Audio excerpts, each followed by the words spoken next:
Good morning friends. இது உங்கள் friends sports academy. Daily கண்டவர்ஷன் இன்றைக்கி என்ன பார்க்க போகிறோம்னா May 10, 2025 இன்றைக்கி கண்டவர்ஸ் தான் பார்க்க போகிறோம். இதுக்கு முன்னாடி பார்த்தீங்கன்னா நம்ம டெய்லி கண்டவர்ஸ் அப்லோட் பண்ணியிருக்கோம். பார்க்காதவங்க பார்த்து நோட்ஸ் எடுத்து வச்சுக்கோங்க. அது மட்டும் நம்ம சேனல் சப்ஸ்கிரைப் பண்ணி சப்போர்ட் பண்ணுங்கள். முடிஞ்ச உங்கள் ஃப்ரெண்ட்ஸ் ஷேர் பண்ணுங்கள். நம்மளோட ஃப்ரெண்ட்ஸ் போலீஸ் அகாடமி அப்படின்னு டெலிகிராம் சேனல் ஜாயின் பண்ணிக்கோங்க. இம்பார்ட்டன்ட் அப்டேட்ஸ் உங்களுக்கு ஒன்று கிடைக்கும். அது மட்டும் இல்லாமல் பார்த்தீங்கன்னா நம்ம பயிற்சி மையம் சார்பில் இந்தியன் அப்படின்ற டெஸ்ட் பேஜ் வந்து தொடங்கிடும். இதில் மொத்தம் உங்களுக்கு 60க்கும் மேற்பட்ட தேர்வுகளும் 6000க்கும் மேற்பட்ட வினாக்களும் கிடைக்கும். இதற்கான அட்மிஷன் நடந்துட்டு விருப்பமுள்ள மாணவர்கள் தரம் நினைச்சிக்கலாம். இதில் வந்து பார்த்தீங்கன்னா ஷெட்யூல் டிஸ்கிரிப்ஷனில் கொடுக்குறேன், வியூ பண்ணி பாருங்கள். உங்களுக்கு ஏதாவது டவுட் இருந்துச்சுன்னா ஸ்க்ரீனில் இருந்த நம்பருக்கு கால் பண்ணி உங்கள் டவுட்டை நீங்கள் கிளாரிஃபை பண்ணிக்கலாம். சரிங்களா? வாங்க ஃப்ரெண்ட்ஸ் கரண்ட் அஃபேர்ஸ் பார்த்துடலாம்.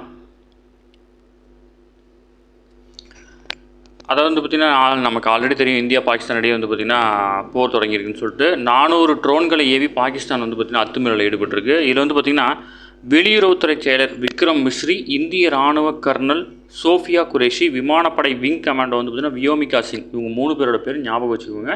கண்டிப்பாக எதிலையும் அவங்களை கேட்டுருவாங்க. ஓகே, இவங்க 3 பேரும் இவங்க தான் வந்து பார்த்திங்கன்னா ஊடகங்களுக்கு வந்து பார்த்திங்கன்னா பதிலளிக்கிறவங்க. ஓகேங்களா? புதிய போப்பாக வந்து பார்த்திங்கன்னா கத்தோலிக்க திருச்சபையின் 2000 ஆண்டுகால வரலாற்றில் முதலாவது அமெரிக்க போப் என சிறப்புடைய அதாவது கர்டினல் ராபர்ட் ப்ரீவோட்ஸ் வந்து பார்த்திங்கன்னா இவர் வந்து தேர்ந்தெடுக்கப்பட்டிருக்காரு. இவருக்கு வந்து பார்த்திங்கன்னா பிரதமர் அவர்கள் வந்து பார்த்திங்கன்னா வாழ்த்து தெரிவிச்சிருக்காரு. புதிய போப் 14ஆம் லியோ அப்படின்னு அழைக்கப்படுறாரு. ஓகேங்களா? அடுத்தது சர்க்கரை நோயுடைய புதிய வகை நோய், துணை நோய் வந்து பார்த்திங்கன்னா ஆய்வில் கண்டறியப்பட்டிருக்கு. அதாவது இளம் வயதினரை பாதிக்கும் சர்க்கரை நோயின் புதிய வகை பாதிப்பு வந்து பார்த்திங்கன்னா ஆய்வில் கண்டறியப்பட்டிருக்கு.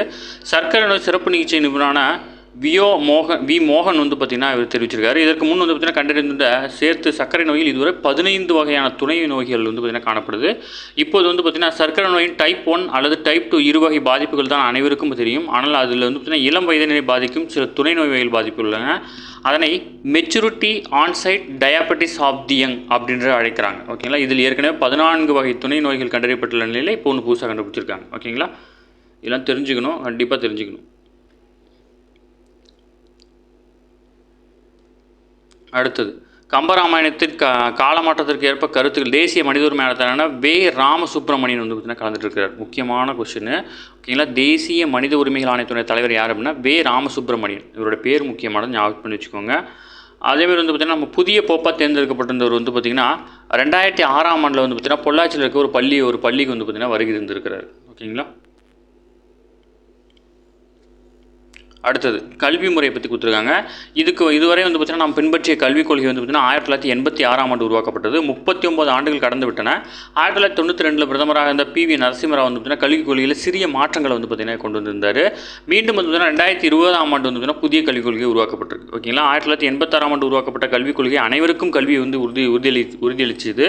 இதனோட வந்து பார்த்திங்கன்னா தற்போதைய கல்விக் கொள்கை வந்து உலகளாவிய போட்டிகளை எதிர்கொள்ளும் வகையில் வந்து பார்த்திங்கன்னா உருவாக்கப்பட்டிருக்கு. ஓகேங்களா? தெரிஞ்சு வச்சுக்கோங்க. அடுத்தது இளம் வயதினர் வந்து பார்த்திங்கன்னா நிறைந்த நாடாக இந்தியா கருதப்படுகிறது. ஆனால் வந்து பார்த்திங்கன்னா ஐநாவின் மக்கள் தொகை நிதியத்தின் அறிக்கையின்படி வந்து பார்த்திங்கன்னா 2050க்குள் இந்தியாவின் மக்கள் தொகையில் 20% பேர் முதியோர்களாக இருப்பார்கள்னு தகவல் தெரிவிச்சிருக்காங்க. அது மட்டும் இல்லாமல் 2031 இந்தியாவிலேயே அதிகமாக கேரளத்தின் மக்கள் தொகையில் 21%, தமிழகத்தின் மக்கள் தொகையில் 18.2% பேரும் முதியோர்களாக இருப்பார்கள் அப்படின்னு கணக்கிடப்பட்டிருக்கு. ஓகேங்களா? அடுத்து பாதுகாப்பு நிலவரம் கொடுத்து முப்படை தளபதிகளுடன் பிரதமர் மோடி வந்து ஆலோசனை பண்ணியிருக்காரு. பேர் தான் நமக்கு முக்கிய பேர் ஞாபகம் வச்சுக்கோங்க. ஓகேங்களா? பாதுகாப்புத்துறை அமைச்சர் ராஜ்நாத் சிங், தேசிய பாதுகாப்பு ஆலோசகர் அஜித் தோவால், முப்படை தளபதி அனில் சௌகான், இராணுவ தலைமை தளபதி உபேந்திர துவிவேதி, விமானப்படை தளபதி வந்து பார்த்திங்கன்னா AP சிங், கடற்கடை தலைமை தளபதி வந்து பார்த்திங்கன்னா தினேஷ் திரிபாதி, இவங்க எல்லாருடைய பேரும் ஞாபகம் வச்சுக்கோங்க. கேட்கறதுக்கு வாய்ப்பு இருக்குது. இந்த PCSலாம் கேட்பாங்க. ஓகேங்களா? அடுத்து பாதுகாப்பு அதிகாரிக்கு அவசரகால கொள்முதல் அதிகாரம் வந்து பார்த்திங்கன்னா மத்திய அரசு வந்து அறிவுறுத்திருக்காங்க. அதாவது பார்த்திங்கன்னா மாநிலங்கள் மற்றும் யூனியன் பிரதேசங்கள் மீது வெளியிலிருந்து தாக்குதல் நடத்தும் சூழல் உருவாகும் போது அதை முன்னெச்சரிக்கை என தடுப்பதற்காக குடிமை பாதுகாப்பு சட்டம் 1968 வந்து வழிவகுக்குது. தற்போது நிலைவரும் சூழல் வந்து பார்த்திங்கன்னா தாக்குதலை முன்னெச்சரிக்கையாக தடுக்கும் குடிமை பணி பாதுகாப்பு சட்டம் மற்றும் விதிகள் 1968 பிரிவு 11 கவனத்தில் கொள்ளுமாறு மாநில தலைமைச் செயலகத்துக்கு வந்து அறிவுறுத்தப்பட்டிருக்கு. ஓகேங்களா? இந்திய இராணுவத்திற்கு உதவ பிரதேச இராணுவத்தை பணியமர்த்த இராணுவ தலைமை தளபதி உபேந்திர துவிவேதிக்கு வந்து பார்த்திங்கன்னா மத்திய அரசு அதிகாரம் வழங்கியிருக்காங்க. ஓகேங்களா? அடுத்தது நெல்லையில் கட்டப்பட்டுள்ள நூலகத்துக்கு வந்து பார்த்திங்கன்னா காயிதே மில்லத் பெயர் வந்து பார்த்திங்கன்னா சூட்டப்பட்டிருக்கு. ஓகேவா?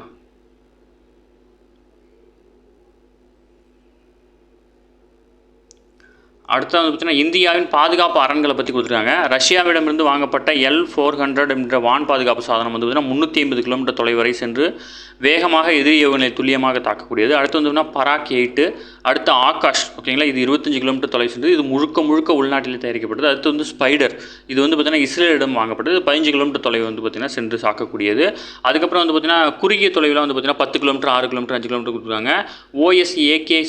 AKM சொல்லுவாங்க. ரஷ்யாவின் இக்லா 1M, அதாவது பெசோரா ஏவுகணைகள், இது 3.5 கிலோமீட்டர் வருது. அடுத்து வந்து L-17 துப்பாக்கிகள் அப்படின்றது வந்து 3.5 கிலோமீட்டர் தொலைவு தாக்கக்கூடியது. இது எல்லாமே இந்தியாவுடைய பாதுகாப்பு அரண்களாக இருக்குது. பேரை நோட் பண்ணி வச்சுக்கோங்க, ஓகேங்களா. இதில் வந்து S-400 தான் இப்போ நம்ம யூஸ் பண்ணிகிட்டு இருக்கோம். இது இல்லையா, இதுதான் வந்து பார்த்தீங்கன்னா நிறைய இடத்துல நம்ம யூஸ் பண்ணிகிட்டு இருக்கோம். பராக்கும் அடிக்கடி யூஸ் பண்ணிகிட்டு இருக்கோம், ஓகேங்களா. ஓகே ஃப்ரெண்ட்ஸ், இன்றைக்கி கண்டவர்ஸ் அவ்வளோதான். இதை தாண்டி எதுவுமே கேட்க வாய்ப்பில்லை. டெய்லி கண்டவர்ஸ் டெய்லி பார்த்துருங்க. அப்போ தான் மந்த்லி வீக்லி படிக்கும்போது ஈஸியாக இருக்கும். நம்ம சேனலை சப்ஸ்கிரைப் பண்ணி சப்போர்ட் பண்ணுங்கள். முடிஞ்சளவு ஃப்ரெண்ட்ஸை ஷேர் பண்ணுங்கள். நம்மளோட ஃப்ரெண்ட்ஸ் போலீஸ் அகாடமி அப்படின்னு டெலிகிராம் ஜாயின் பண்ணிக்கோங்க. இம்பார்ட்டன்ட் அப்டேட்ஸ்லாம் உங்களுக்கு ஒன்று கிடைக்கும். நம்ம டெஸ்ட் பேஜில் இன்னும் அப்படி விருப்பப்பட்டீங்க அப்படின்னா ஸ்க்ரீனில் தர நம்பருக்கு கால் பண்ணி உங்கள் டவுட் இன்னும் கிளாரிஃபை பண்ணி தாராளமாக ஜாயின் பண்ணிக்கலாம். சரிங்களா? Thank you friends.